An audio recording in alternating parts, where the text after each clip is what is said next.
विवाह प्रतिश्रुति दे धक्का अभियुक्त फेरार।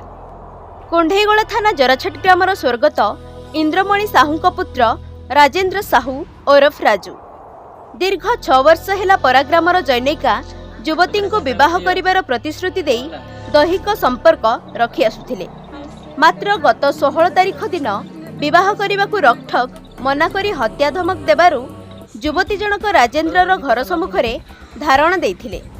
खबर पाई कुंडेईगोला पुलिस पहुंची बुझासुझा करथिले ओ ए संपर्क में युवती जनक लिखित अभियोग करथिले। आज देवगढ़ मजिस्ट्रेट सम्मुखरे 164 बयान रेकर्ड करा जायछि। आसंता काली डाक्तरी माइना कराजिबो।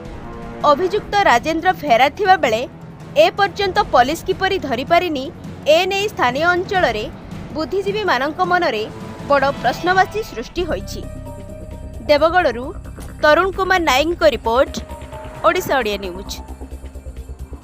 भल पाथि 6 वर्ष है घर हुई जराछाड़ ताना राजेंद्र साहू कि मत सब बह हबार प्रतिश्रुति देता। तो गत 12 तारिख दिन से मत रोकठोक मना करदे मुझे बह करें से मो सहित शारीरिक संपर्क रखी थे। तो मुझे 16 तारिख घर को जाइली। तो से बो से गिरी घरे थे से मत गला धक्का देकर बाहर करदे और घर ताला देकर से माँ पो फेरार हो गले।